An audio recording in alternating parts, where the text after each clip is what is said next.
आज हमारे बीच गुलबर्गा की एक ऐसी शख्सियत मौजूद है जिनका नाम वीरेश पाटिल है। ये हालांकि ज्योर्गी के रहने वाले हैं लेकिन गुलबर्गा में ज्यादा रहते हैं। इनको आज के हालात के बारे में, जो राम मंदिर का जो उद्घाटन होने जा रहा है उसके ताल्लुक से मैं इनको पूछ रहा हूँ कि क्या ये बीजेपी सरकार जो कर रही है क्या सही है?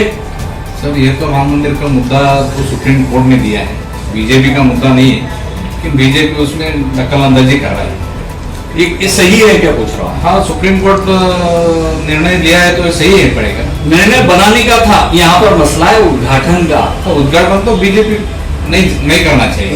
तो ये काम करना चाहिए, ये जनता करना चाहिए। 140 करोड़ का जनता के आशा है, हाँ, उनको देना चाहिए। तो ये जो बीजेपी कर रही है, मोदी जी जो कर रहे हैं वो गलत है।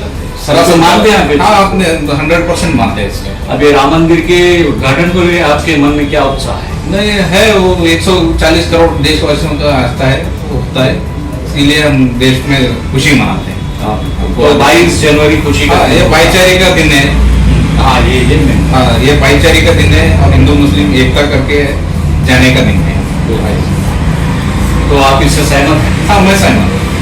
जो बीजेपी कर रही है गलत है, मोदी जी जो कर रहा है जो प्रधानमंत्री कर रहे हैं वो गलत है। अच्छा, क्योंकि वो उसका पीछे कर सेवक का 4-4.5 लोगों का जान दिया है, तो उनके घर परिवार वाले को बुलाना था, प्रधानमंत्री का नहीं है। अच्छा, तो वो लोग आना चाहिए। एक मिनट वीरेश पाटिल साहब, जो बड़े बड़े शंकराचार्य हैं उन्होंने इस उद्घाटन में ना जाने का फैसला किया है, तो इसके पीछे क्या कारण? सर, वो व्यक्तिगत रास्ता है, उनका विचार ऐसा है कि वो खुद ले सकते हैं। ऐसा नहीं, क्या उनको करना चाहिए था जो मोदी जो कर रहे हैं? असल जो करना है, जितने लोग उसमें शहीद हो गए उनके घर परिवार वालों का करना चाहिए, हिस्सा लेना चाहिए था, हमको बताना चाहिए ना। वो तो उन्हीं जान दिया है, तो उसके लिए राम मंदिर के लिए तो उन्हीं जाना पड़ेगा। हमारे कर्नाटका के एक मशहूर शख्सियत जो प्रीवियस सीएम भी रह चुके हैं, तो जगदीश शेट्टर साहब ने कहा कि उन्होंने राम मंदिर के लिए 2 करोड़ रुपए जमा करके भेजे, लेकिन उनको आह्वान पत्र नहीं मिला। सर, वो तो राम मंदिर का है, हर किसी को मिलता नहीं। नहीं, वो तो बीजेपी के थे ना? नहीं, बीजेपी का था, अभी भी है, आगे भी रहेगा वो।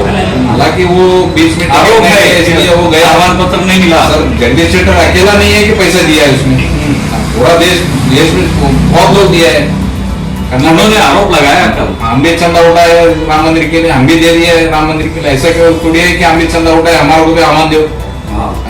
ऐसा थोड़ी है कि पूरा राज्य का बीजेपी नेता, वरिष्ठ नेता सबको बुलाए, तो जगह तो मिलना पड़ेगा ना सर। बिल्कुल सही बात है। तो अब 22 जनवरी को आवाम को क्या करने कहेंगे आप? मैं देशवासियों से ये कहना चाहता हूँ कि दिया जलाओ, खुशी मनाओ, रामलला भाईचारे करेंगे, रामलला बैठ रहा है वहाँ पे, खुशी की बात है, हम सब खुशी से मनाएंगे।